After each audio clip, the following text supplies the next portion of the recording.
A person can pray as a child, as a youth, as a mature man, as an evolved soul. We tried to understand the prayers from the words of prayers. Different words are being used in the avastha for prayers. We talked about that. Then we also talked that our prayer is called Matravani, and it is something very special, and the language is special, and its creation is special. And we saw the science and mechanics behind prayers. Today, as I said, we come on to the more practical aspects of prayers. That is the rules behind prayers and the rules of the Zarathustra religion, the rules of the Zoroastrian religion. So, first and foremost, we'll see what are the rules of the religion.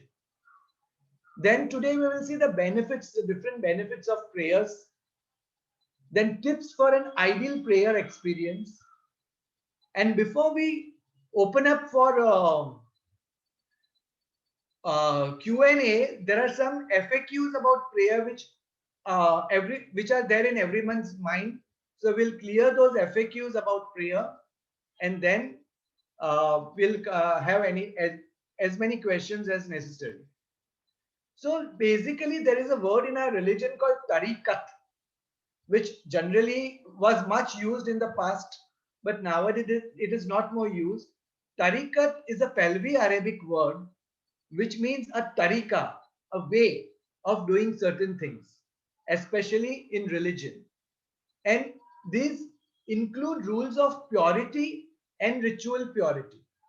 Now, in Zoroastrian religion, purity and cleanliness is important. That is the physical purity and cleanliness. But there is one step more to cleanliness and purity, and that is called ritual purity.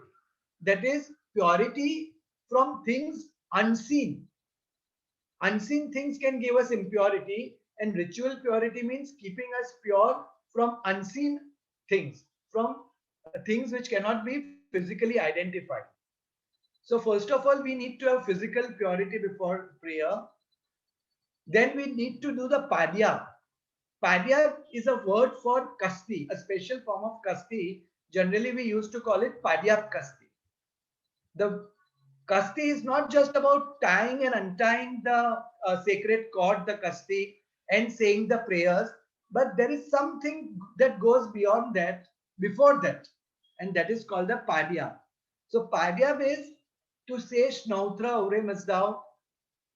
Then while saying one Hashem vow, we have to wash our face, hands up till the wrists, and if we are not wearing shoes, then we have to wash our feet, wipe them, stand at one place, facing the sun or the light, and then start the Kasti prayers. So that Padyab is the first step to starting a daily prayer.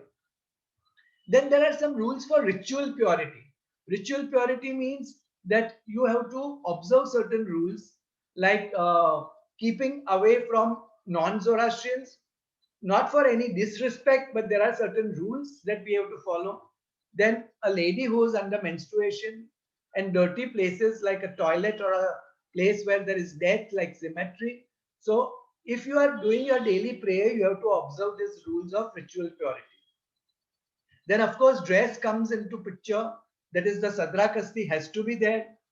Head covering, preferably white, has to be there. Clothing, preferably white, but otherwise comfortable, has to be there. So these are for the optimum benefit. Then while doing the prayers, feet have to be covered. We cannot be barefoot and pray. So our feet should be covered preferably by a leather uh, footwear or something which is made of natural fabric, or we should be standing on a carpet or something, but one can never pray barefoot. Then our feet should be grounded on earth at least 1 foot. At least one of our foot should be on the ground, preferably both, and we should not lift both our legs while praying. And if you are sitting on a chair, then or a stool, then if it is made of metal or stone, it is okay to lift up your feet. But if it is made of wood or plastic, then both your feet should be grounded. Now, these are rules which are meant to give the best benefit of the energy exchange which goes on while we are praying. So when we are doing our prayers, our Farajat prayers, an energy exchange is going on. And just like in a laboratory, when an experiment is going on, there are certain rules to be followed. In the same way, when you are doing prayers for optimum benefit, these rules of what we call tarikats, these are the tarikats which needs to be followed. Then there are other rules which, if followed, are very beneficial. First is, another rule is the sequence of prayer or the order of prayer. So first, of course, we have to do our Padyap Kasti, then the Saroshbaj, and then the relevant big gay. Then what we have to do, what is called the Farajat Bandagi. The Farajat Bandagi is different for daytime. In the daytime, it is Khorshid Nyas, Meher Nyas, Dua Nam Setashni, Dua Vispa Umata, and Char Dishano Namaskar. In the Avishutram Gay, it is the Saroshas Vadi, and in the Ushen Gay, it is the Saroshas Halo. After that, whatever Nyash or Yast one wishes to pray, one can recite them one after another, and at the end, do a Duanam Sitayashni once again. Then, if you want to say a prayer for a departed one, like a Patet Ravanni or a Satumno Kardo, that has to be done at the end. And even if you want to recite the Patet Pashamani for your own self, that can be done over here at the end. Then comes the short Pajan prayers like 101 names, Dinno Kalmo, Dua Tandarosti. All these prayers will come here. And finally, if you have any short nirangs of your own choice, which you are praying, or if you want to pray, that can be recited this way. There may be a slight change over here. If you want to discuss, we can discuss this later on. But this is the general order or sequence of prayers that has to be observed. Another important thing is a proper pronunciation. Everybody may not be having 100% proper pronunciation, but it is necessary to pronounce it as best as possible. And for that, one needs to have efforts. Nowadays, we know that everything has a coach. You have a trainer, like nowadays you see every other person you meet has a physical trainer who teaches you how to do the exercises in the best possible manner. In the past, say even about 30, 40, 50 years back, everybody used to do free hand exercises at home. But now every other person has a trainer. Then many people have a life coach that teach you how to think positively. So today in nowadays, when everything has a coach and a teacher, it is mandatory that we also learn to say prayers properly with proper pronunciation and being as flawless as possible. And for that, we have to learn the rules of reading Avastha words. You know, in our Avastha prayers, there are some very big words, some tongue twisters, but there is a technique and way to read them. Once you technique is learned, the technique is known, it becomes simpler and easier. For example, there is a word, I've just taken one word at random, the word Veretragna Hecha. Veretragna Hecha word is quite big. Now the technique to read an Avastha word, big Avastha word, is take a vowel and a consonant and a vowel, and break up the word. So in the word Veretragna Hecha, which we have here, we see that it has been broken up into 5, 6 smaller forms. Ve, Re, Tra, Gna, He, Cha. If you break it up like this, then it is very easy to say the whole word Veretragna Hecha. But trying to read the word as a whole will be difficult. So the key over here in reading Avastha word is take a consonant or even more than one consonant, and then a vowel and make it into a syllable. So over here you see, with after V there is E. So there is one syllable where. Then after R there is again E, a vowel. So another sound. So Re. After T there are two more consonants, T, H, R, A. Thra. Then comes the next syllable, Gna. Over here also there are three consonants, G, H, N. And then comes a vowel A. So then Gna. Then again a consonant and a vowel, He. Then two consonants and a vowel, Cha. I am taking an example of English words because nowadays most people read in English.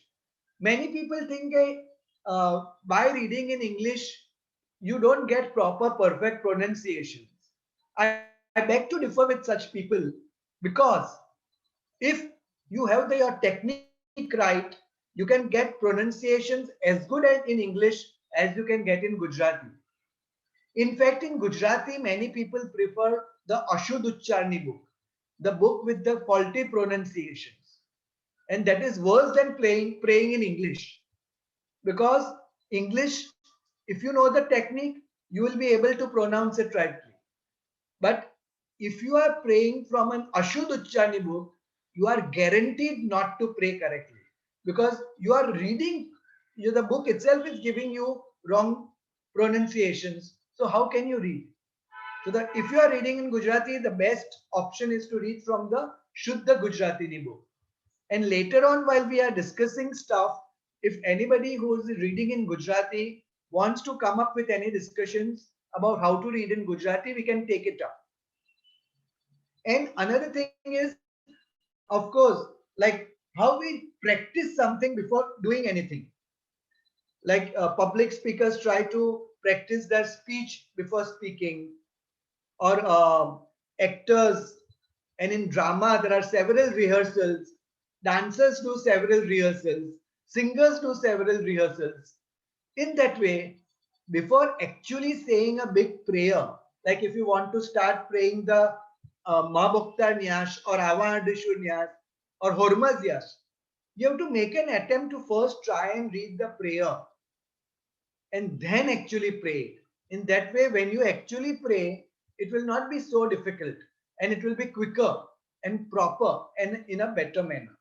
So, the rules of proper pronunciation are very, very important because prayer is as much of sound as it is about other things.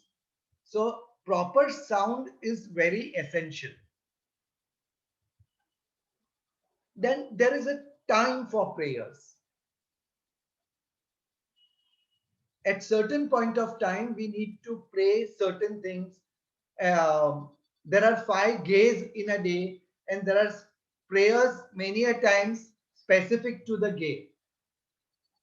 Apart from the 5 gay, we have another slot of time called the hoshbam, which partly falls in the ushen gay and partly falls in the havan gay. That is the time of dawn, which is supposed to be the best time for prayers, roughly about 3 hours of Hoshbam. So the 5 gays and Hoshbam, which is part of Ushen and Havan gay, one should know what prayers need to be recited at what time. A very important thing, Kasti can be recited at any point of the day or night, 24 hours. Any time of the day or night, one can recite the Kasti. But if you want to do your regular daily prayers, then the time immediately 1 hour after Ushenge at least has to be avoided, because at that time the power, the effect, and the energy of prayer will be the least. And so we have to avoid this time of prayer, which in certain tradition is called Gashak.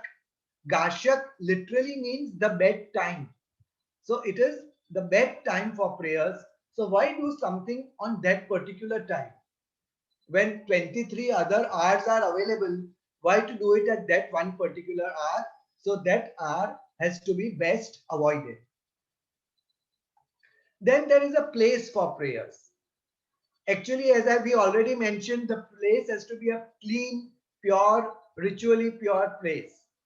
A fire temple is the best place for prayer, or a prayer hall, because over there the rules of ritual purity are maintained the most. But however, one can pray at any clean place, even in the house.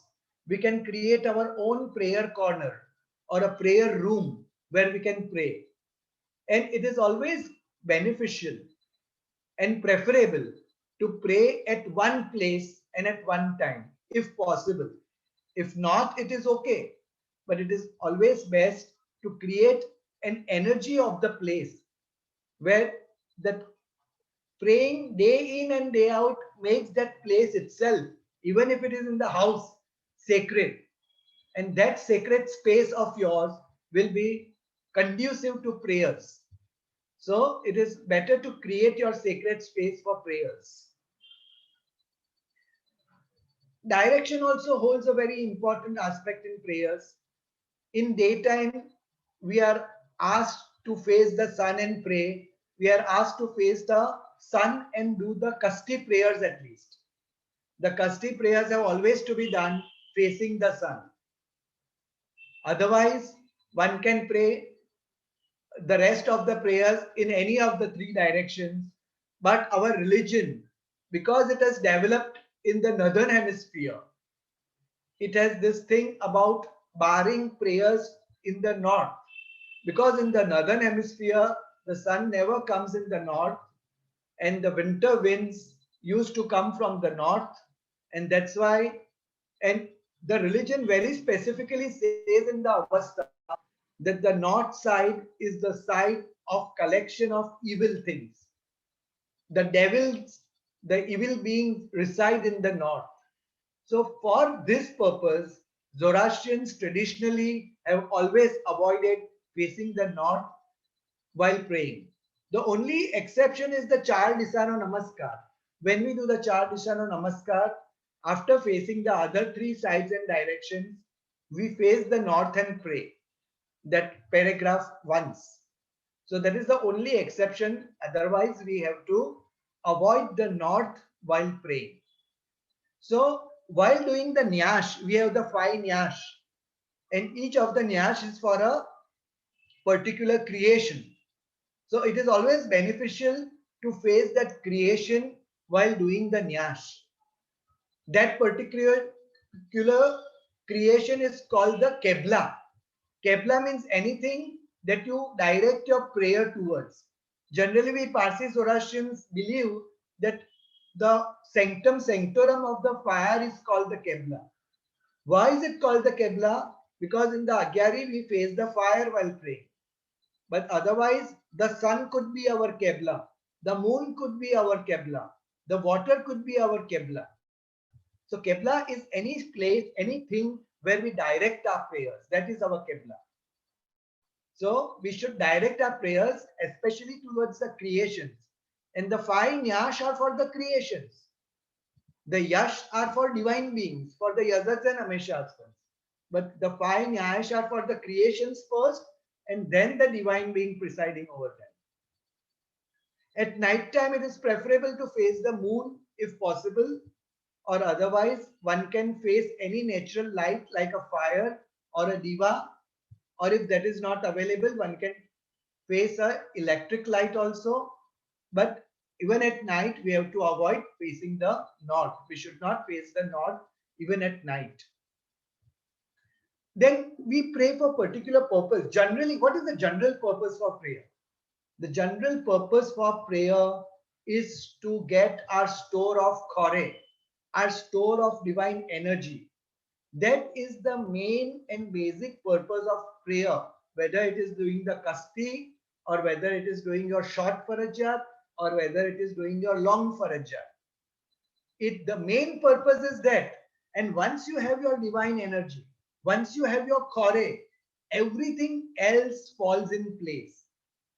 But apart from that, there are certain prayers for specific purposes. Like we have some which I have outlined over here. Like first, if one wants to focus on spiritual development, then there are some prayers like the Hoshbam, Sarosha Sadok, and the Deen Yash. If one wants overall success in everything, in life, in job, in love, overall success in everything, then Beram Yash is there. Then sometimes we know we are walked down by the planets, by ill planets, by planetary afflictions. So Haptan Yash is the best for that. Then for employment and career, one should recite the Khordad Yash. For developing intelligence, Khorshid and Mehin Yash is of course there, or the Khorshid Yash. For an ideal marriage partner and peace in marriage, one has the Ram Yash and the Aryaman prayer. Then for things related to conception, childbirth, lactation, we have the Ava Yash. Like that, we have different Yash for different purposes. Then there are other ground rules for prayers. Just now we are just talking about the rules of our religion for prayers. So what are the basic ground rule for prayers? So of course one should not talk while praying.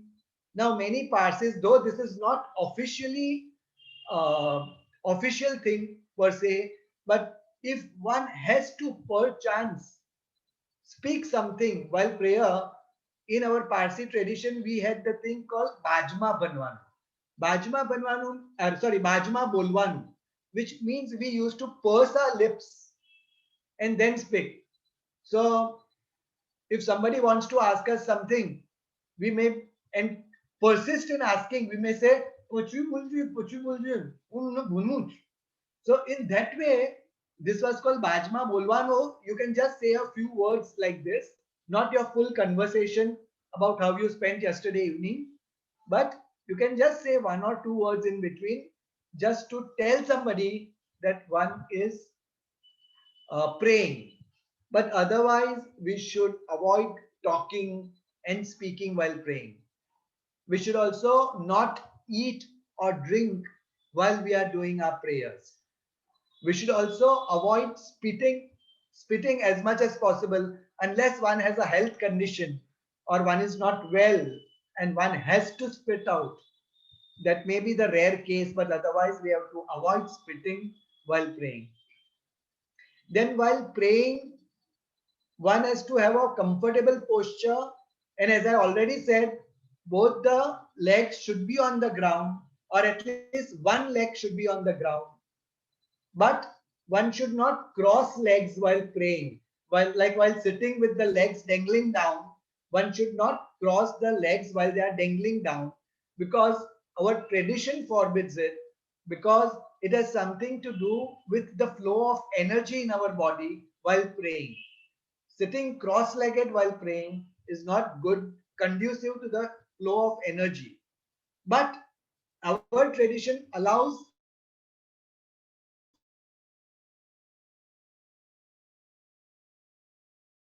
sitting cross-legged because that not obstruct the flow of energy. So you have to distinguish between sitting cross-legged and crossing legs while praying. These are two entirely different things. Now, these are for the rules. Now we come to the rules of the mind. What should be the mental preparation while praying? So number one, concentration. I know it is the most difficult thing, but it is not something that one cannot try. And what can one concentrate on?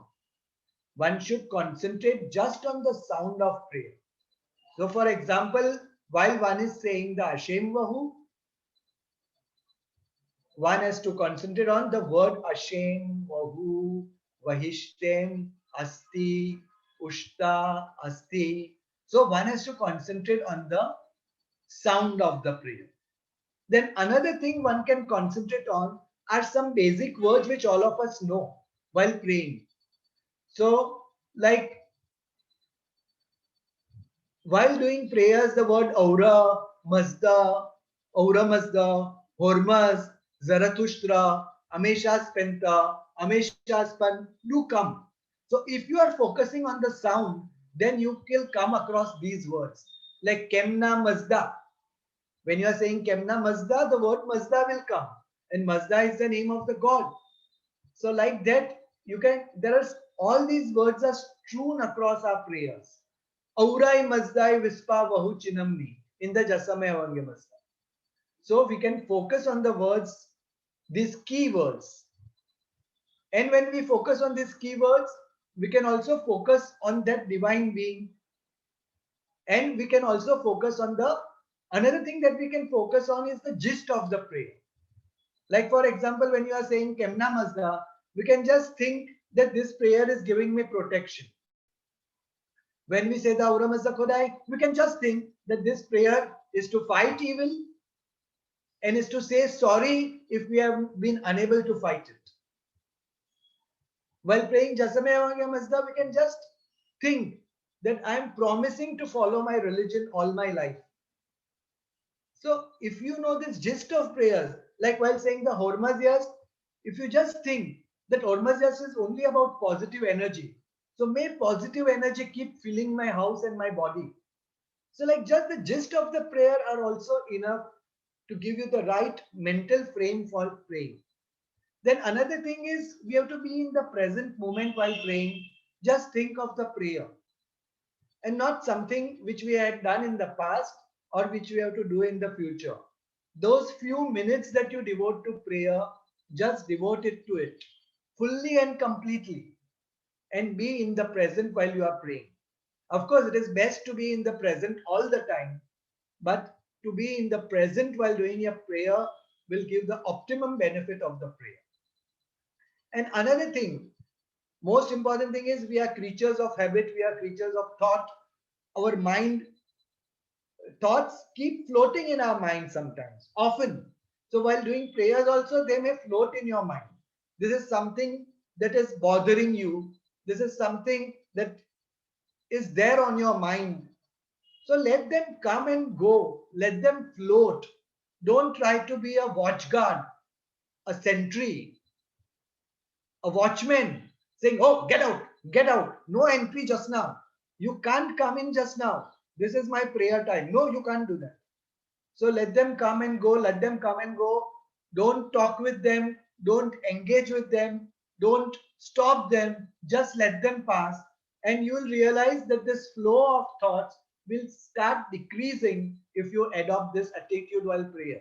So just don't force yourself and try to be thoughtless. That comes at a very, very, very later stage. Just now, we have to just let them come and go. Just think, if you want to visualize, just visualize that as clouds come and go, just visualize that as clouds pass in the sky, these thoughts will keep passing. So don't much engage with your thoughts, but engage with the sound of the prayer. Engage with the words of the prayer. So that will give you a better prayer experience. We have our yasna, the Ijashni. And in the 58th half of the Ijashni, it goes like Tat Soidish, Tat Veretrem, Dade Meide, Yatne me Huchitrem, Ashish Haget, Armaiti Shaget, Yenge Nemango Chitrem. Like that, the first three paragraphs of Yasna 58 talk about the benefits of prayer. They tell us that overall prayers benefit. They give success. And they have to be recited with piety and humility. If done this way, they will give us protection. We have to be joyful while praying. We have to desire to pray. There has to be a wish to pray. There has to be humility in praying. So all these things will analyze gradually, but these three paragraphs in a way gives the gist of how to pray and what benefit it will give. Now, what we will do just now is analyze this paragraph in greater detail. So first of all, prayer gives us health benefits. Most important, Tandarosti. As we know, there is one full prayer dedicated to health, and that is Tandarosti. So doing prayer in a proper manner gives automatic benefits of control of blood pressure, control of blood sugar, control of hypertension, control over ulcers. So these are actual physical things, and it has been seen in laboratories, tested in laboratories or experiment, that if you are praying in the right manner, with the right mindset, then you will definitely get this physical benefits. And in our Zoroastrian tradition, some of the best prayers to be recited for overall health are, if you want a larger prayer, then it is the Ardiveshyas, and in shorter prayers, it is the Tandarosti. The very word Tandarosti means health of the body. Tan means health, and Drusti, there's even a Hindi word called Durust. So Darosti means health. So health of the body. And when we recite the Tandarosti, the first word is Tandarosti Der Zivashni Avayat Khoreang. So if you remember, I just some time before I said that the main purpose of our prayers is to give us Khore, divine energy. So the Tandarosti prayer right in the beginning says that if you are Khoreangar, that is, if you have divine energy, then automatically you will have Tandarosti. So health is in a way a byproduct of Khore. So it automatically comes. You don't have, like when you eat food, you don't have to see which protein will go where and which vitamin will go where and which carbohydrate will go where. You don't have to bother about these things. You eat the proper food and your body takes care of all that. Your digestive system takes care of all that. Similarly, when you pray in a proper manner, and if you are able to get Khore, divine energy, then all these benefits are the byproducts. Second benefit of prayer is internal healing.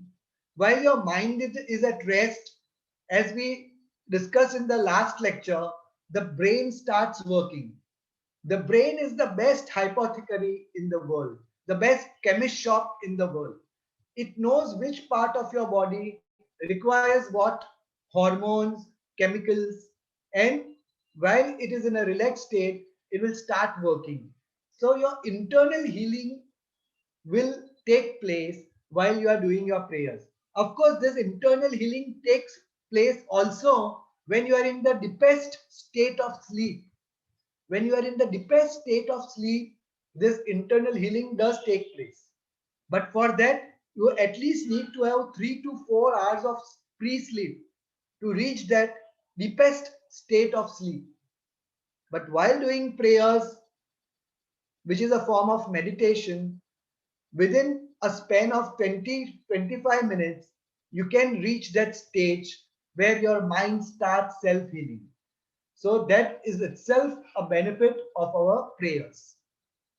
And the third important benefit is that our prayers also give us general immunity, because certain hormones are released in the body while doing the prayers, and those hormones work towards making our immune system strong, making us healthy. And today there is all the more need that we need to have a very healthy immunity. Today, in times of COVID, it has been stressed often that immunity, a strong immunity, is very important.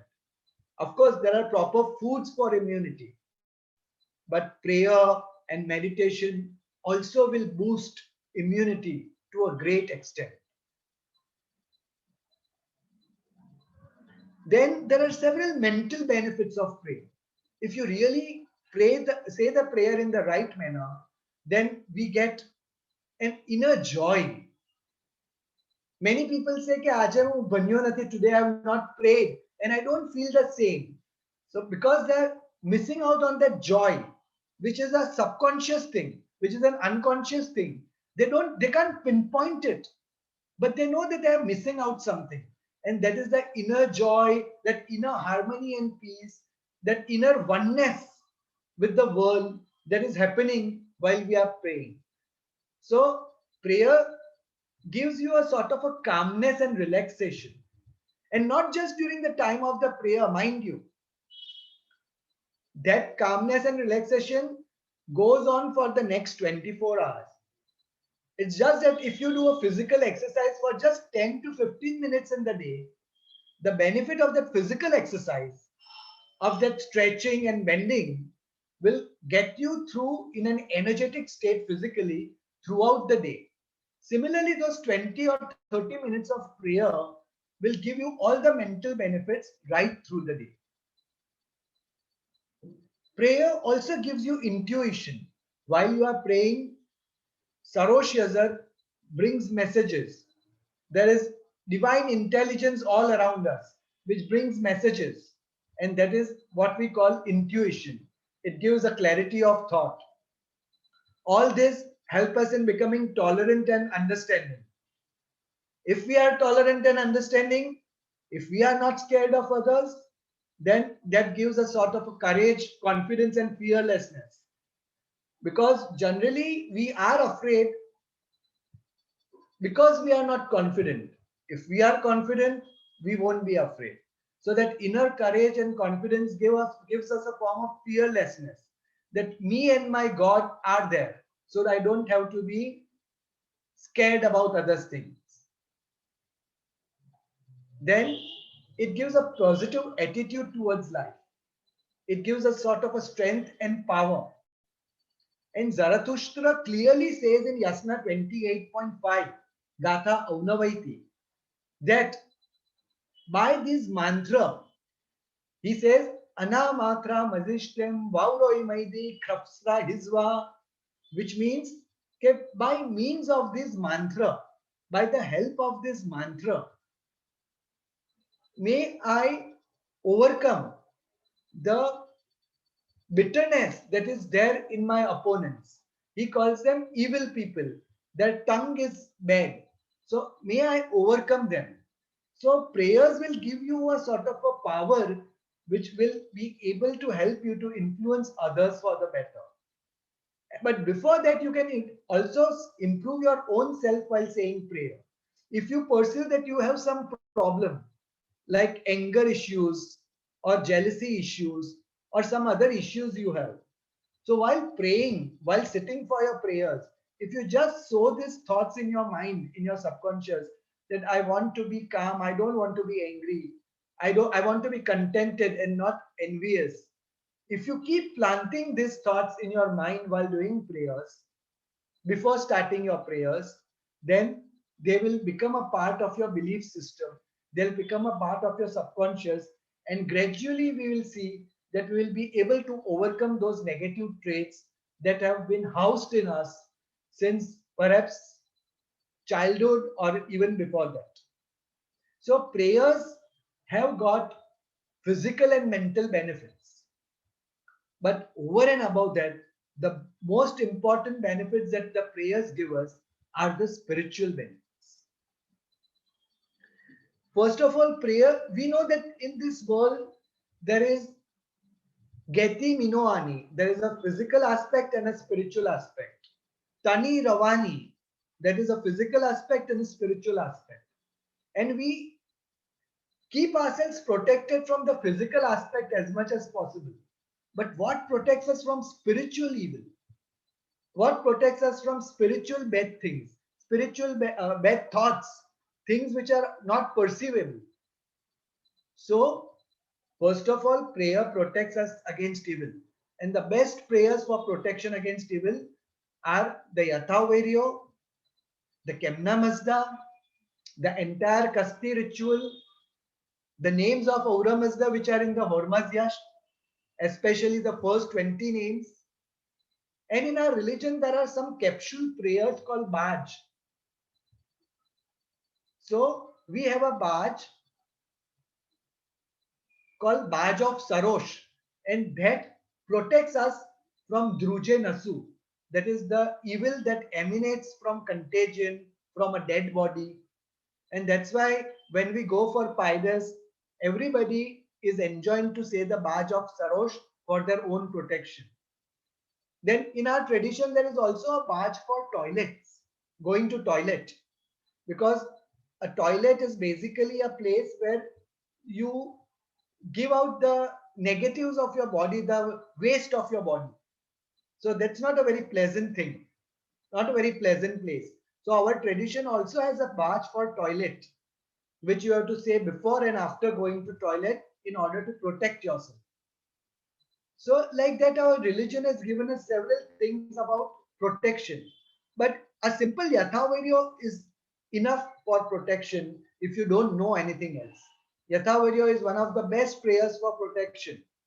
And we know that Yathavaryo has been used as a shield for protection and as a weapon for smiting evil by Aura Mazda himself, by Prophet Zarathustra, by Saroshyazar.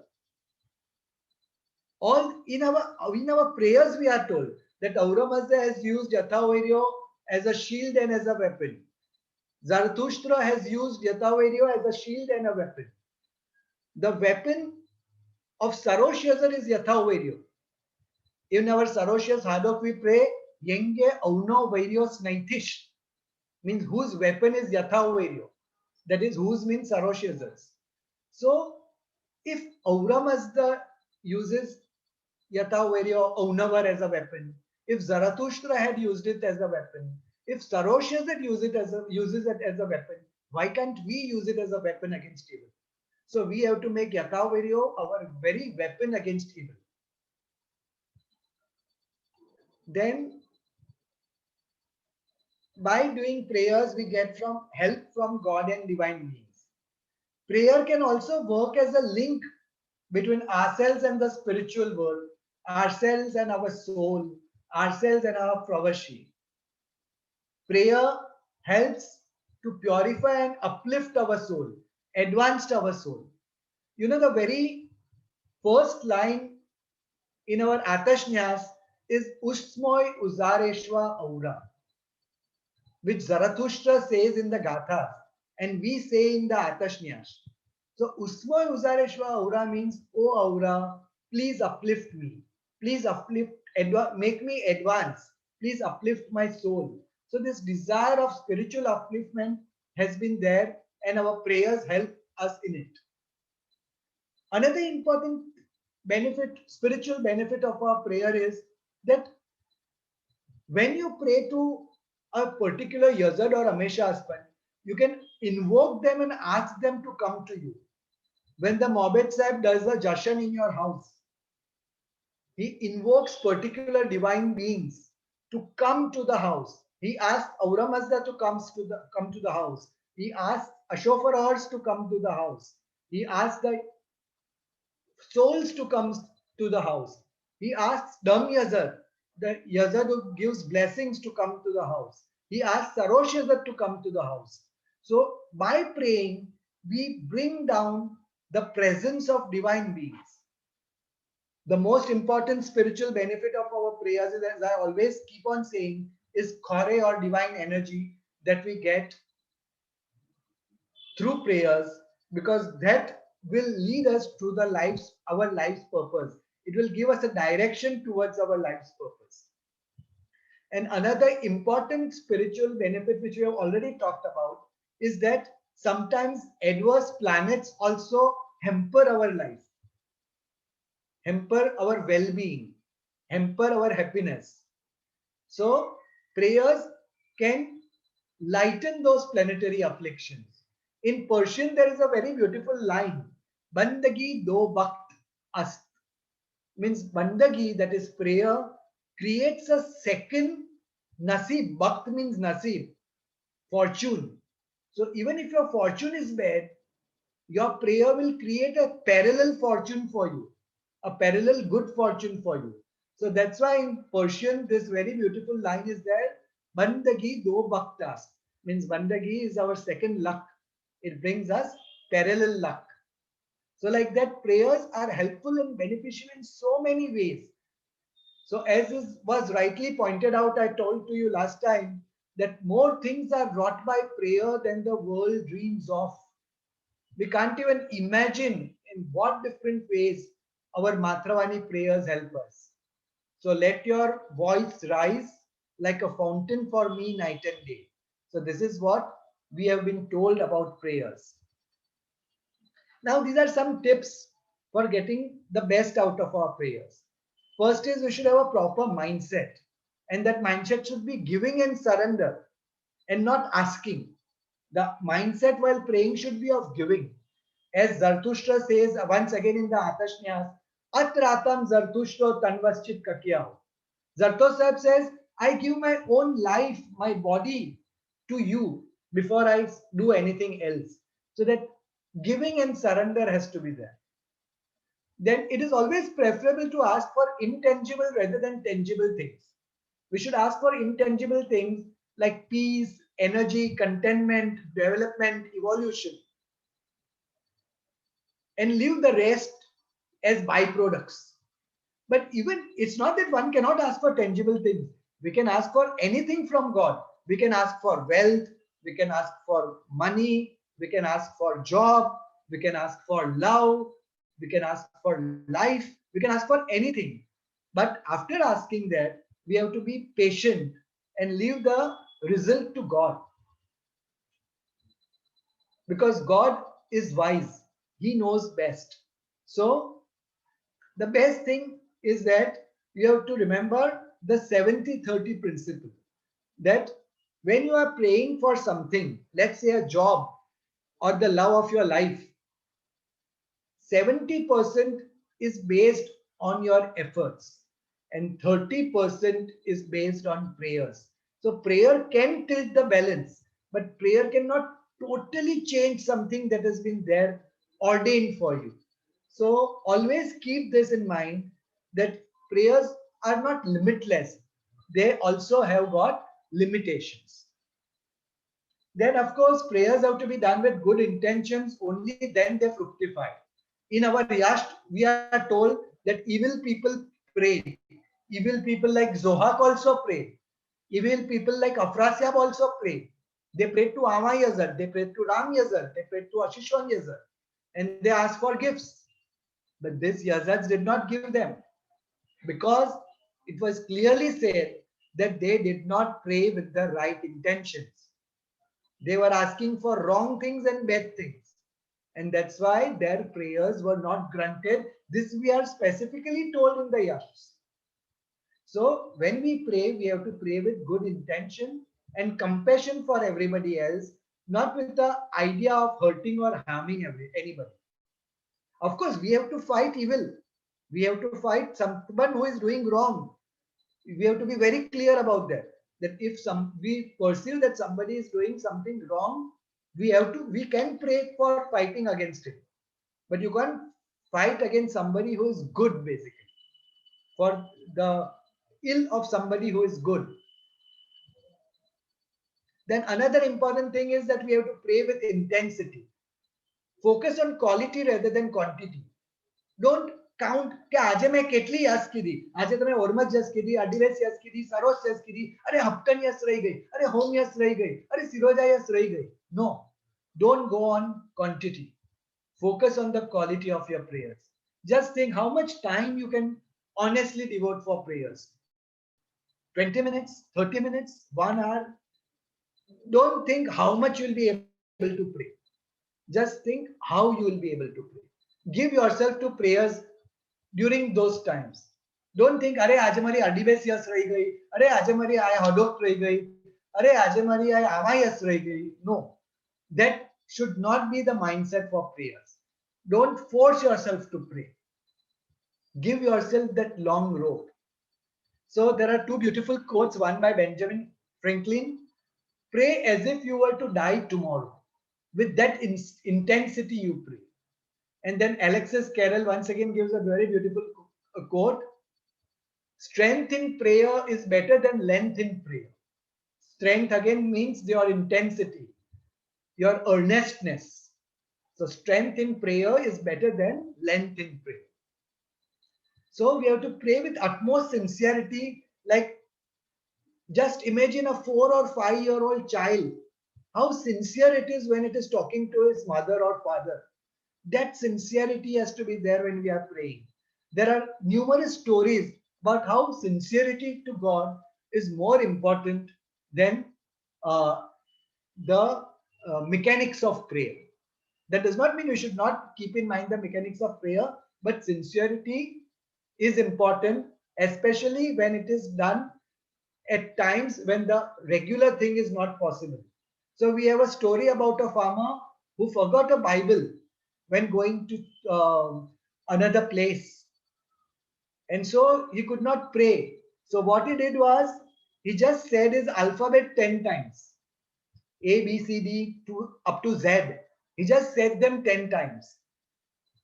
And afterwards, he told God, God, you know everything. You are the best. Please select the letters from the alphabet and make the prayer yourself. So God liked his sincerity because એને બનવું નહીં કર્યું કે અરે આજે કોર્ડે અવસ્થા નથી તો હું નહીં બનું, અરે આજે બાઇબલ નથી તો હું નહીં બનું. He made an effort. His time for prayers, he did not have the Bible, so he said the alphabet. So if we don't have a say a Khorde Avastha some particular day, we can say Yatha Hashem instead of the prayers. But don't make it a habit, please. It has to be as a rarity when other things are not possible. And while praying, of course, towards God, we should have the attitude of obedience, humility, faith, and gratitude, and not of demand, not of fighting. We should not be in a fighting spirit with God while we are praying. We should be in a very humble state while we are praying. And most important, we have to pray with joy. Only then joy will come. We have to pray with willingness, not with compulsion, but with willingness. And all this will definitely give the best results for prayer. And it will be best if one tries to pray on a daily basis. Of course, if one has some pressing issues, one may not be able to pray all the prayers. But say if every day you are praying for 20 minutes, 30 minutes, if someday you are not able to pray, you can even pray for 5 minutes. But don't let go of the habit of prayer. Make prayer a daily habit, and your certain particular Farajat prayers every day. But say someday you are traveling 24 hours and you are not able to pray, then just devote 5 minutes in a corner to do your daily prayer. Because the prayer is something that will sustain us through life more than anything. And most importantly, we see people complaining કે પેલાની prayer વધારે, હું તો એટલું ભણું જ પણ મારી prayer નથી ચાલતી, પણ પેલો તો એટલું અમથું ભણે જ, પણ God any prayer કાંઈ accept કરે છે. So we have to always remember that the prayers of a person who is sincere, simple, noble, truthful, pure, moral, tolerant, and contented are more welcome than a person who is not. Now, the FAQs about prayer. Just give me a minute, please.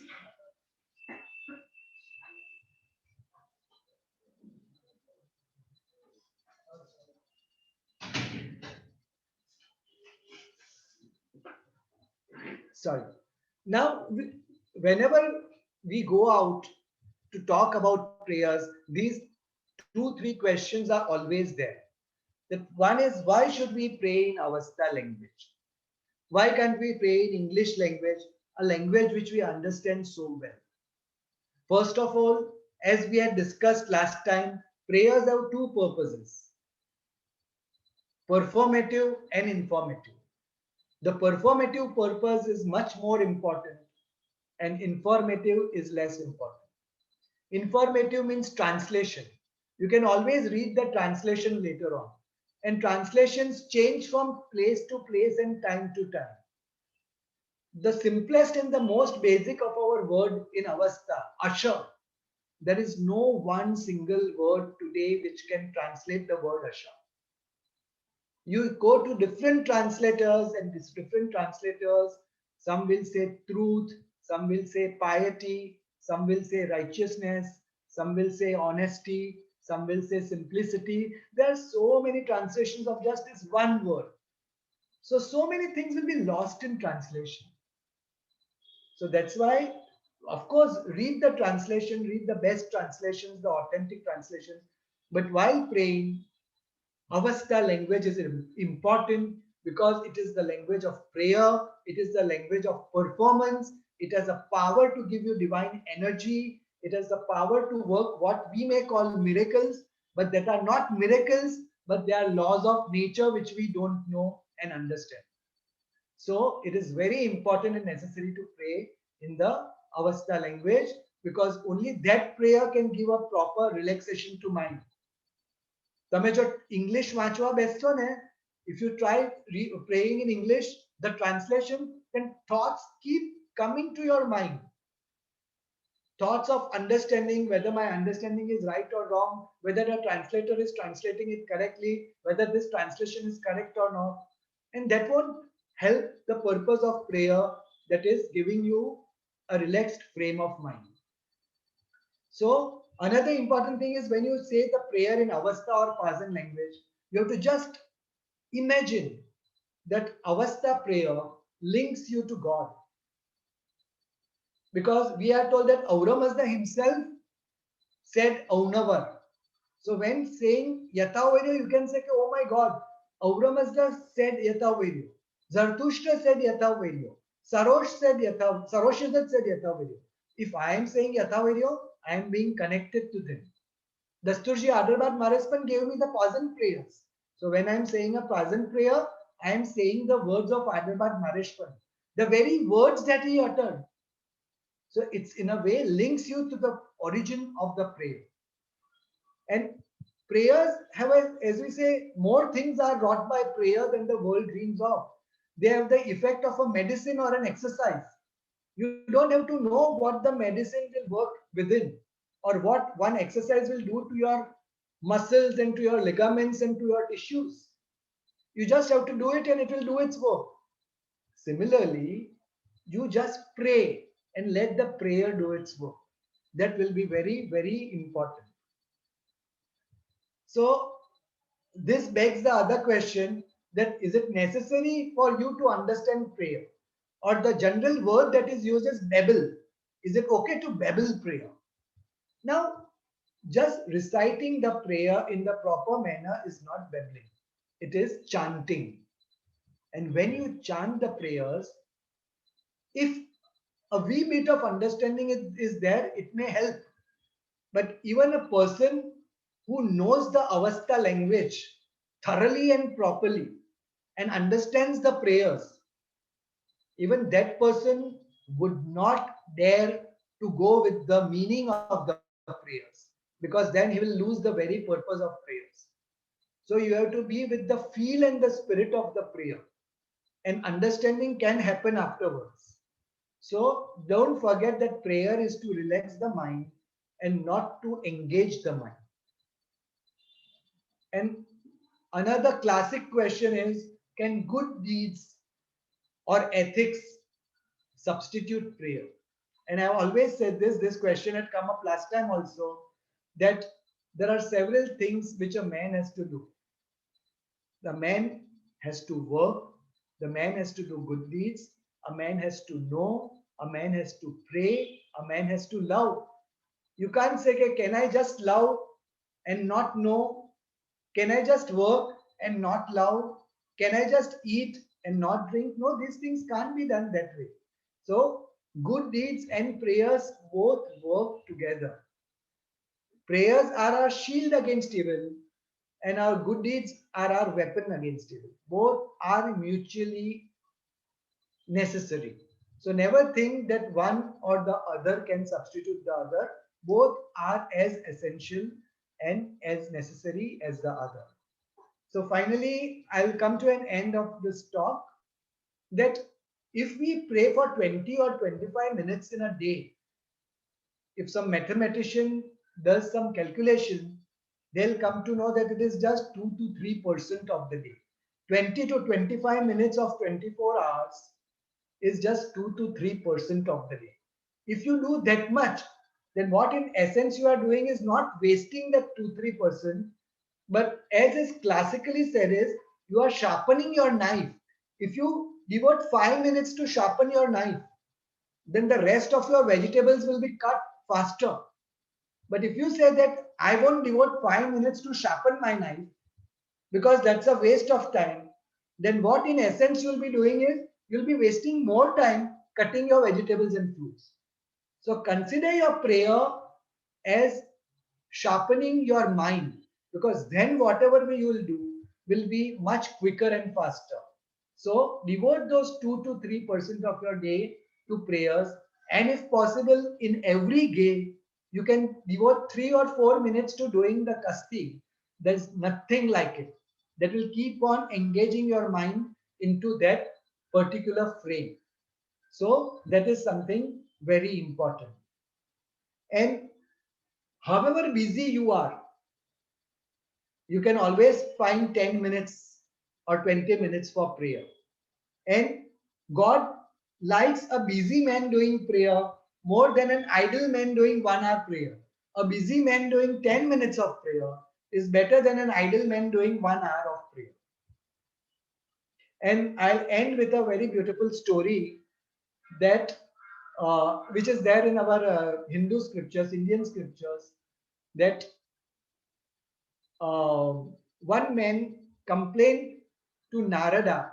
Narada is a messenger of God, saying that a farmer is not praying properly. And why is he getting blessed? So he told them, I am praying for 2 3 hours, but I am not able to get the blessings. So the what Narada did is gave the man a bowl full of milk and told him to deliver it to another place. The man very cautiously took the bowl of milk, went to the other place, and delivered it within half an hour. Then Narada asked him, how many times did you remember God while you were focusing on the milk? The man said, never. So then Narada said that when this farmer takes his milk to another place, even at that time he focuses on God. Even at that time he thinks of God. So it is important to think of God. It is important to pray even while doing your actions. And that is when the prayer becomes the most potent and powerful. Thank you very much. Thank you, Ramya uncle. That was a fascinating talk.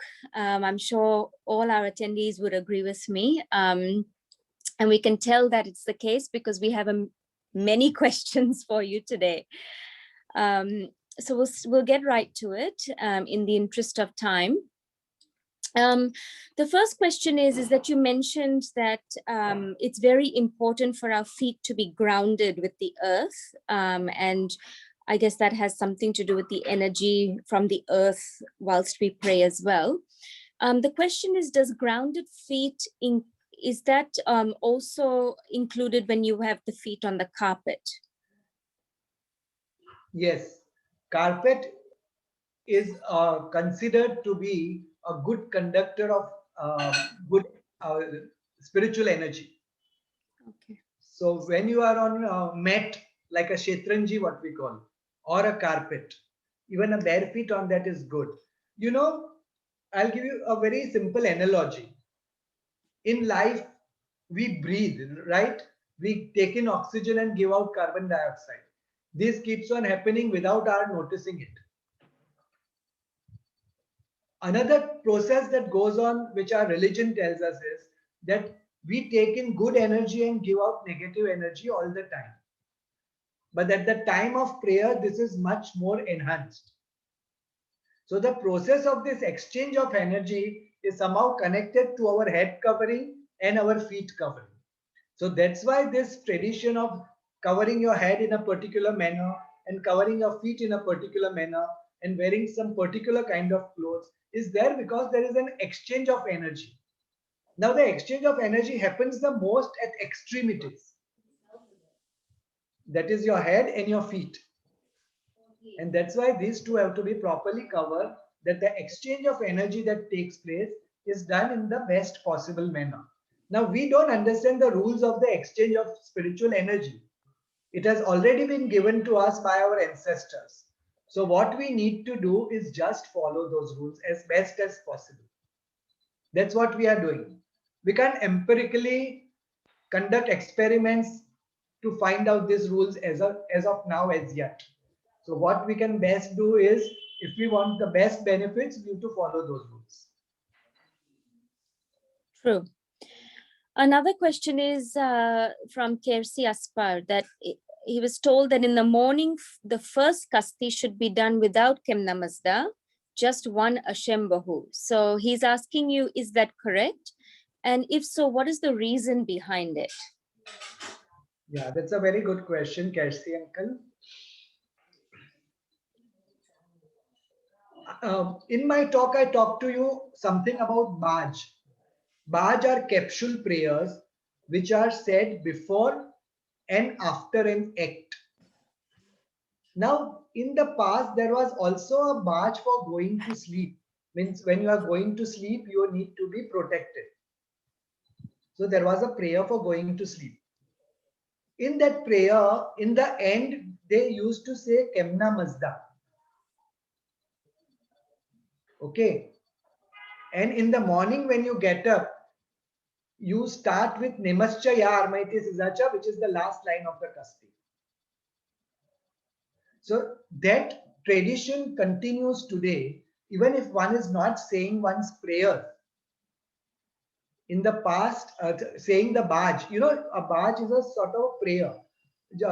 Just give you an example of Sarosh Baj. In Sarosh Baj, Kemna Mazda comes. So just imagine that in that prayer, Kemna Mazda comes. The full Kemna Mazda you pray before sleeping.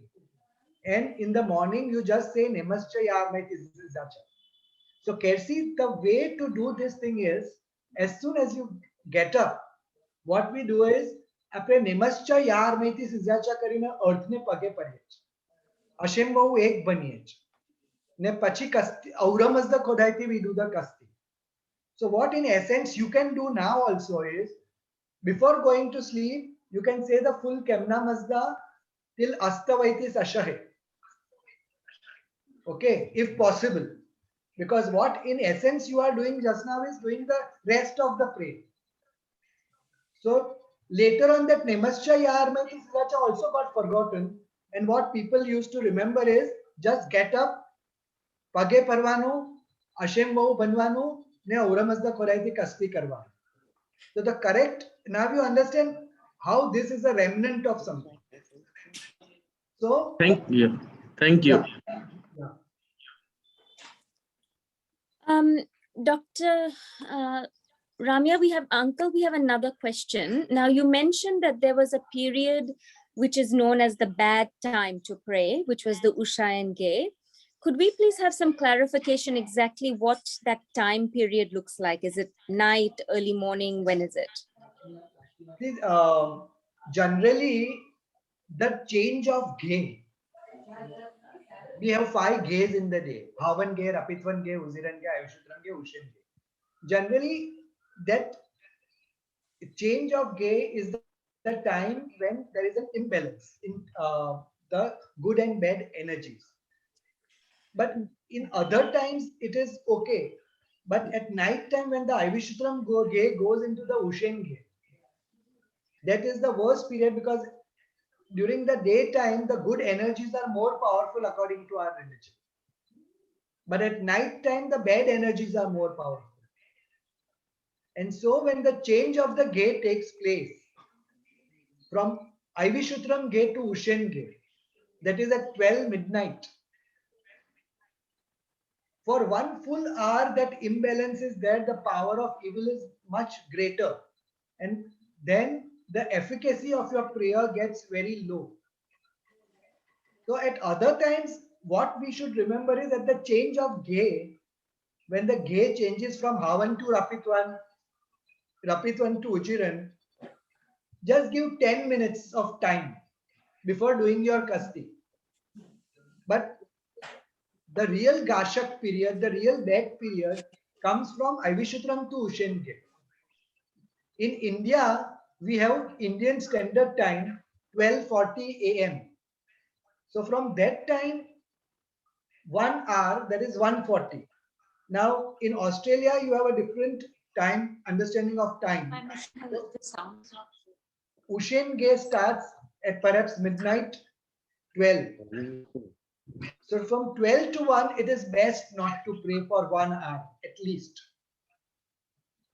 And the best time of prayer then is 3 a.m. in the morning till sunrise and 1 hour after that. That is called by our Hindu friends as Amrut Vela. Amrut Vela means the best time to pray. So 3 a.m. in the morning till after sunrise, 1 hour is the best time to pray. Otherwise, one can pray at any other time.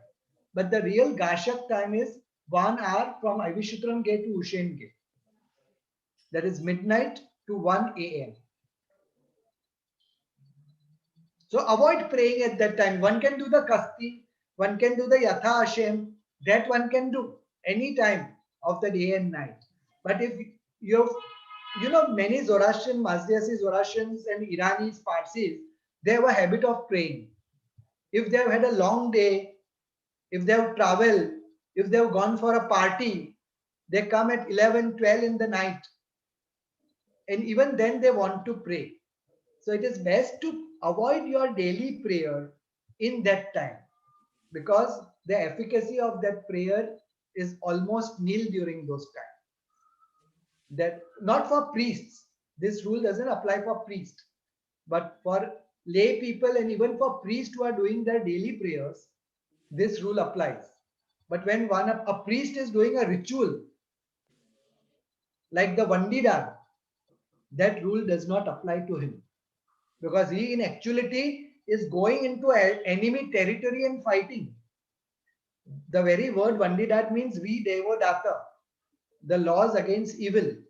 So Vandidar is a ritual in which the priest goes into the evil territory and fights, because it is the best time, because they are up and that's the best time to strike them.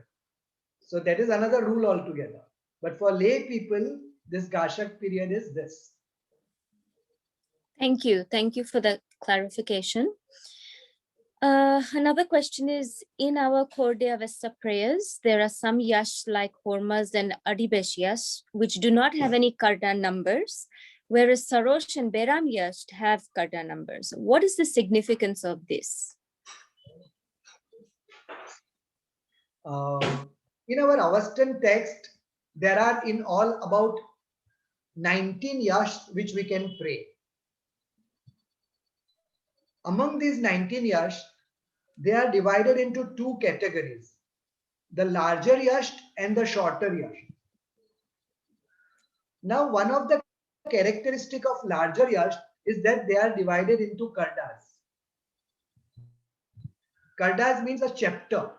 Because they are larger yash, they are divided into chapters, small chapters, and every chapter has a same beginning and an end.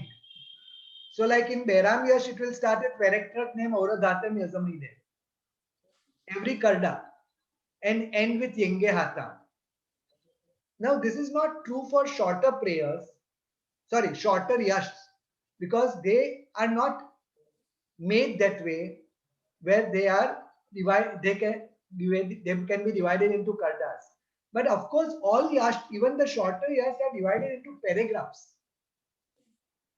So your Khorde Avesta may not be having paragraphs marked, but most or many Khorde Avestas have paragraph marked. So once again, there are two types of yash, the shorter yash and the larger yash. Among the shorter yash, we have got the Hormaz yash, the Adibesh yash, and to a certain extent Sarosh yash also, but Sarosh yash is divided into kardas. So shorter yash, somebody like Arnavas Chap would understand that there are characteristics of yash.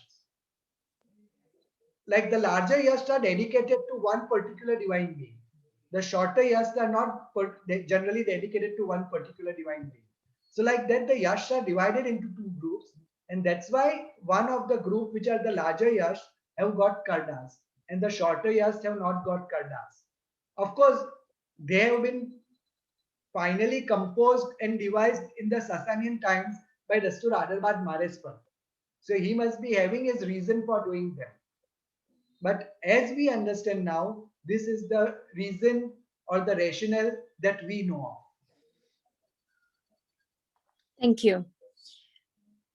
You touched on the fact that we should not be praying towards the north, because in the northern hemisphere, with the winds and so on and so forth, and evil residing in the north, is the link was there for the northern hemisphere. But the question is, Australia being in the southern hemisphere, many of us are quite interested in to know where the sun appears mainly in the northeast or the northwest during most of the day. How can we then face the sun and avoid facing the northern aspect while praying? See, here we have a very strange and curious case of two religious injunctions. One is facing the sun while praying, and secondly, not facing the north while praying. So these are two contrary injunctions in the religion. So I would feel that as long as you are able to face the sun, you can pray. While doing your kasti, you face the direction of the sun. But while doing the rest of the prayers, you can as well avoid facing the north, because that is an injunction of the religion, though logically it does not hold place in the southern hemisphere. Today, there are many religious injunctions which logically do not fall into place. For example, the Biji Havan that we recite. From Awa Mahino to Aspandat Mahino and the 5 Gathas, we don't recite the Rapitwan Ge. We recite Havan Ge again, second time, which is called Biji Havan. Now, the rationale behind this was that these months were in winter in ancient Iran. Nowadays, these months do not fall in winter, but we still follow the religious observance and tradition. Again, the observation of the Gambar festivals, that also is now no more in sync with the seasons. But still, what we Parsi Zoroastrians have stuck on to or adhered to is we have followed the tradition, because our dasturs have in a way guided us to do so, because they say we have a silsila. Silsila means a continuity, and there is some benefit to follow a silsila or a tradition. So what I would suggest to my friends in the southern hemisphere is that while doing the kasti, one may face the sun wherever it is. But while doing the rest of the prayers, one has to not face the north. And then we will follow both the injunctions of our religion. Thank you. We have another question where you mentioned early on that when we do our Zoroastrian prayers, we should try and avoid doing it around non-Zoroastrians. So are you able to just take it perhaps one step further to explain this a little bit more as to why we should not be conducting our prayers around non-Zoroastrians? And what happens, and what happens if perhaps it's a family unit? I know, Kainas, and this is a very sensitive issue. I don't mean any ill respect or any sort of an insult to any non-Zoroastrian, more so if they are part of the family. But once again, we have to see the bigger picture over here and not a particular incident or a thing. See, we know there is a concept of ritual purity. Like, even if in a Zoroastrian household, if a lady is undergoing menstruation, we won't pray near her, right? Yeah. Why is it so? Are we insulting that lady in any way? No, it is not so. It is to get the best benefit from the prayer. That some way in the exchange of energy that we're talking of Kore, there are certain rules to be followed, which we call rules of ritual purity, and which Zoroastrians as well as non-Zoroastrians have to also to adhere. Now, unfortunately, in the past, we are talking of time when these rules were formed. The first rule of ritual purity is that you have to do the kasti to cleanse yourself of the ritual impurities that you pick up day in and day out. And our non-Zoroastrian friends are not able to do the kasti. That is one thing. Secondly, if a person in our house may be knowing the rules, but in general, per se, A non-Zoroastrian may not know all the rules of ritual purity, the tariqat, like when you shave or when you cut your hair or when you cut your nails, you need to take a bath. When you visit a cemetery, you have to take a bath. When you are directly in touch with a dead body, you got to take a bath. So there are certain rules and to be observed by Zoroastrians as well. And when a person is not observing those rules, then the best effect of the prayer does not come. When you ask the question, what happens? The very simple answer to what happens is that when a doctor performs a surgery, he takes into account all the rules that have been prescribed of sanitization. Otherwise, something will happen, which does not always happen, but it is just a safeguard. Similarly, when doing our prayers or rituals, these are just the safeguards which are let down, which are set down to give the best possible effect of the prayer or the ritual. That the person, non-Zoroastrian, may not know the rules of purity, impurity, ritual purity, will not be able to do the kasti, padyap kasti. And so, while doing the prayers, one has to be as much away from these people, from non-Zoroastrian as possible. There is no disrespect meant any way whatsoever to any non-Zoroastrians. There is no superiority, inferiority idea also. Many people think that Zoroastrian consider themselves blue-blooded or better. No, nothing like that. Some of our non-Zoroastrian brethren are much more spiritually evolved, much more learned, much more wise than we are. But there are some rules and regulations which are set down.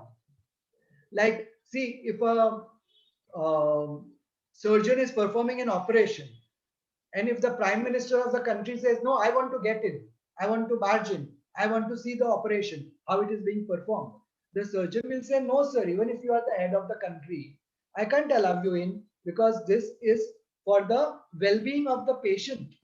It's no disrespect meant to you, whoever you are, whether you are late Nelson Mandela or late Mahatma Gandhi, these rules apply for everybody. So I would request my non-Zoroastrian friends not to take it as a mean of disrespect, because then the benefit of prayer will accrue to all. So let the prayer be done in the best possible manner. Let the best possible benefit be accrued and then shared with everybody. So that is why I mentioned that it should be that non-Zoroastrian, one should keep away from a non-Zoroastrian while one is praying. Okay? Thank you.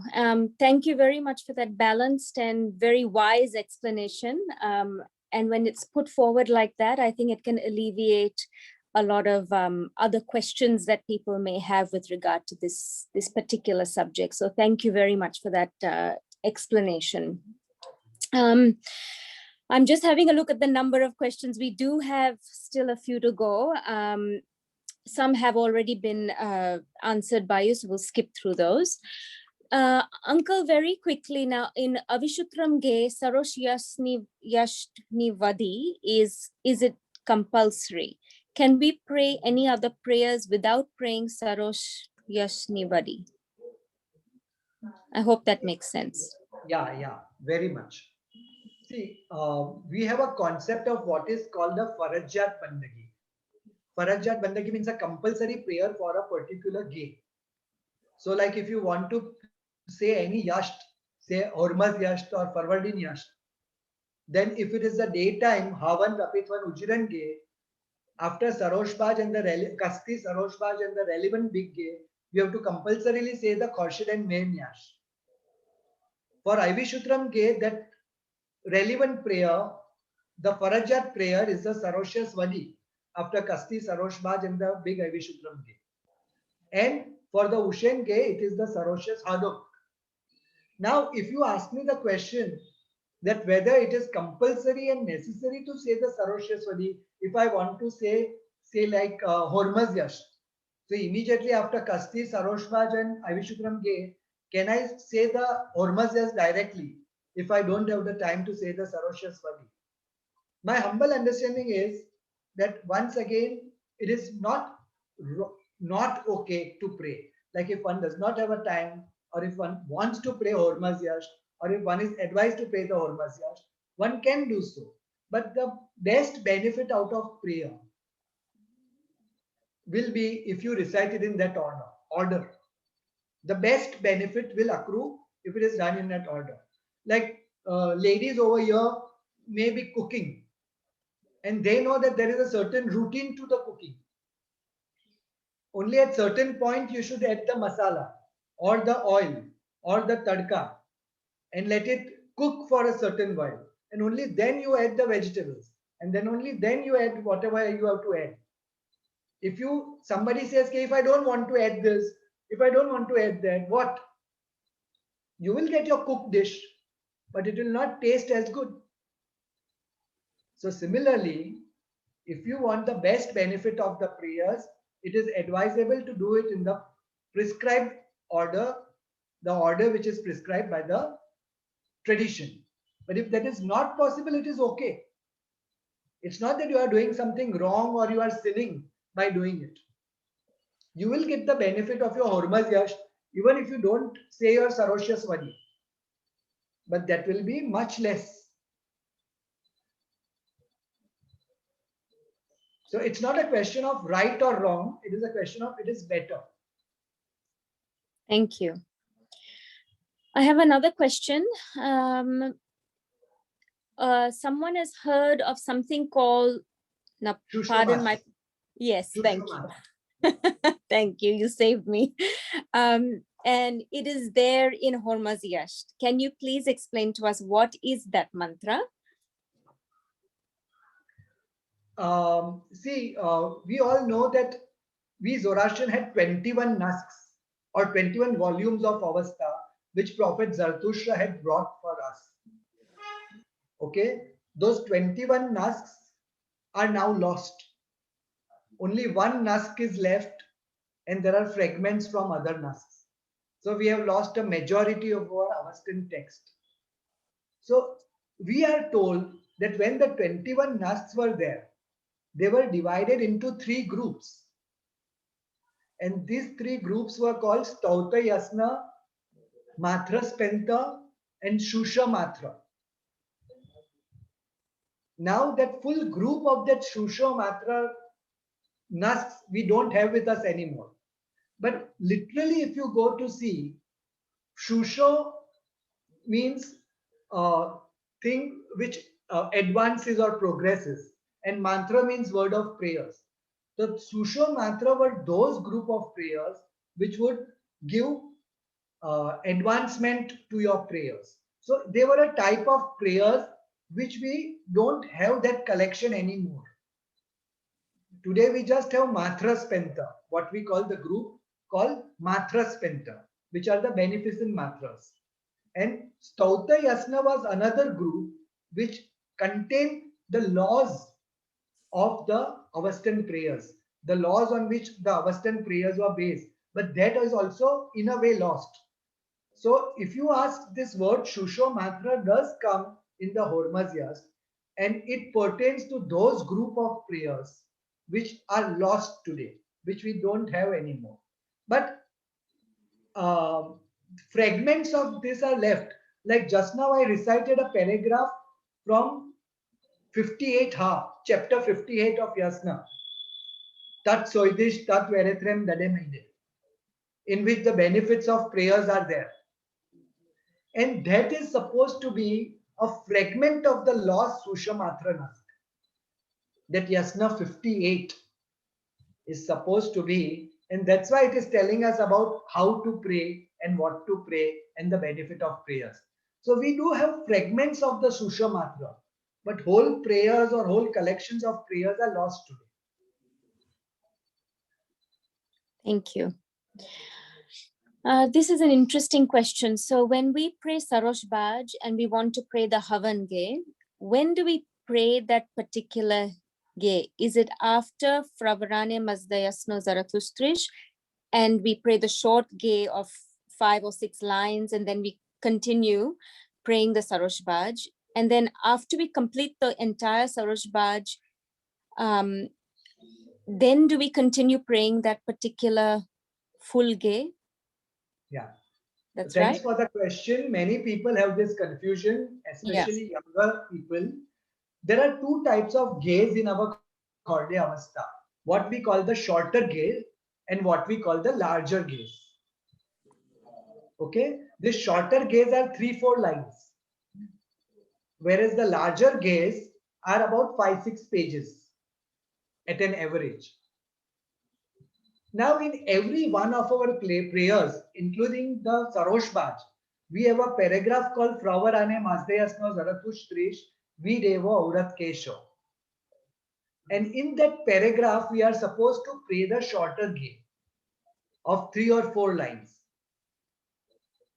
Not only in Sarosh Baj, but in all our prayers, all the Yash, Nyash, we have this paragraph. And over there, we just have to pray the shorter gaze. Now, after we finish the Sarosh Baj, we have to compulsorily pray the larger Ge, which is of 5 or 6 pages. So the larger Havan Ge or Rapitvan Ge, whichever Ge you are praying in, that larger Ge one has to pray. So I hope I have answered this question to the satisfaction that there are two types of prayer in Sarosh Baj. We just have to pray the shorter Ge, and after we finish Sarosh Baj, we have to pray the larger Ge full. And then start off with your Farajat prayer, and then start off with your other Nyash or Yash. That makes sense. Thank you. Same person has asked, before falling asleep, we say one Ashembahu. Can we also say Sarosh Yazat Panabad? And if so, what does that mean? Yes, there are several traditions of prayers at night. The shortest and the sweetest is Ashembahu. We can also say the whole Sarosya Swadini Niram 3 times, which is also a very good bedtime prayer. And Sarosh Yazat Panabad is the Zoroastrian good night. Sarosh Yazat Panabad means may Sarosh Yazat protect you. Because Sarosh Yazat is the angel of the night. He is the Yazat of the night. So we in Zoroastrian household have this practice. And we even teach our children that at night, say good night. That's well and good. But apart from that, also say Sarosh Yazat Panabad. That means, may God protect you at night. May you be protected at night.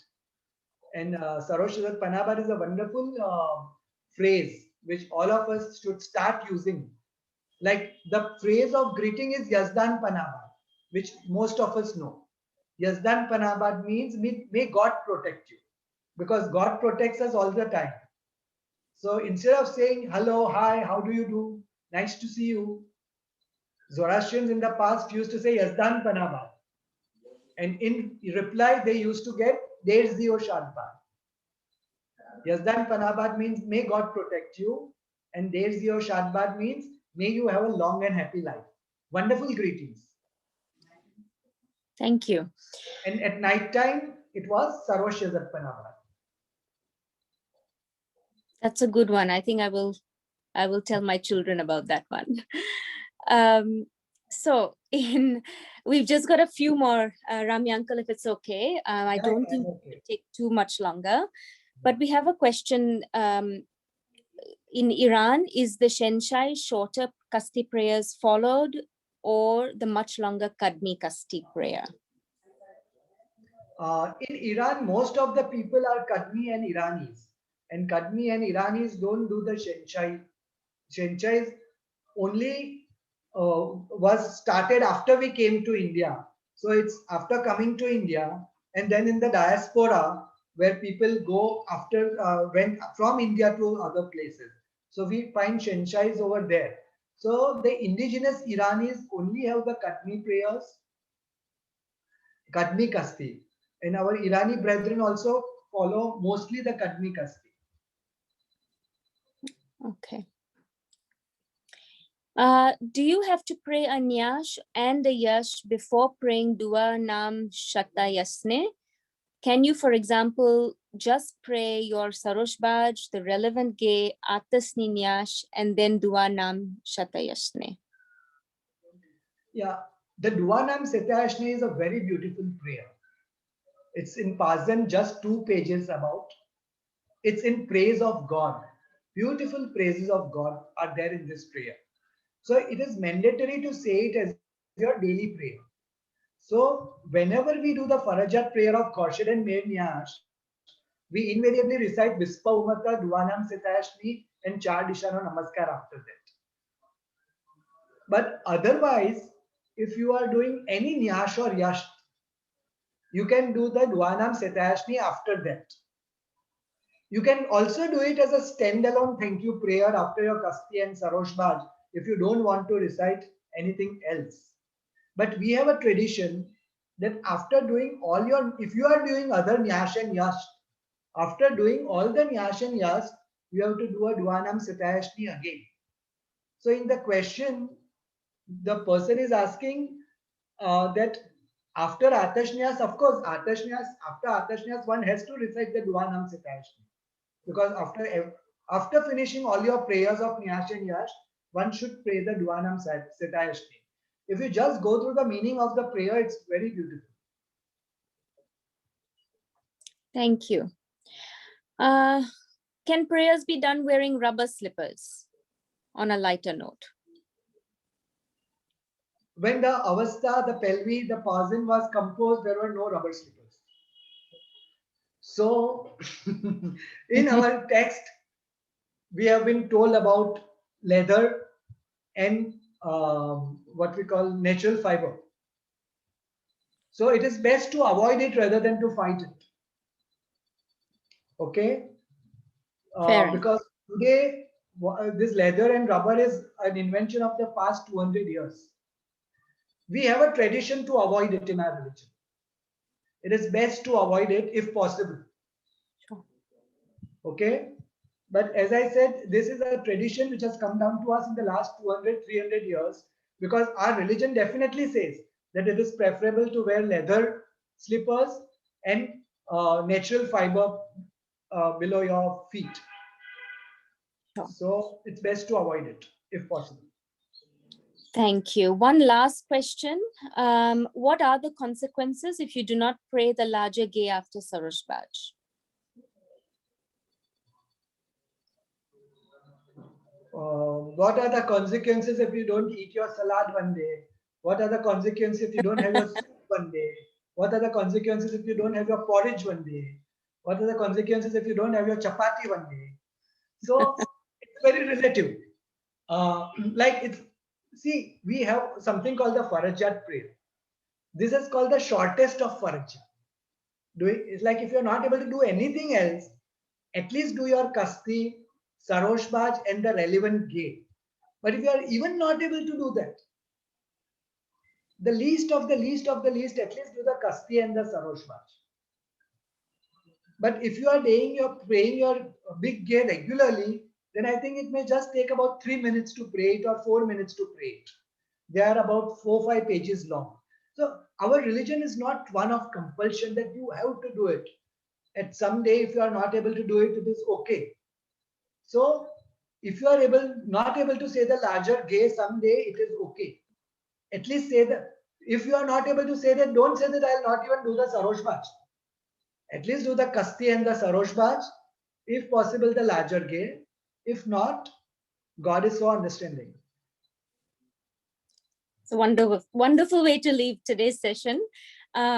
I want to thank you on behalf of the AZA and all our participants today, Dr. Ramya. It was an absolute pleasure. I think we all learned a lot and really took our prayers to a much more deeper level than I think before today and last month's session. So thank you very, very much for that. It's with sincere gratitude I say that to you. We've had a lot of requests for the link to previous recordings, especially for our members who are unable to attend live with you. So I just wanted to let everybody know that yes, the link will be provided now via email. So I will be sending you the link shortly. I just ask for your patience. As you can imagine, there are a lot of things going on at the moment. So I will send that out to you all. Again, Dr. Rami Uncle, thank you very, very much on behalf of all of us. And till next month, everyone take care and all the very Done, best. Panabad. Yes, done, Panabad. Thank you.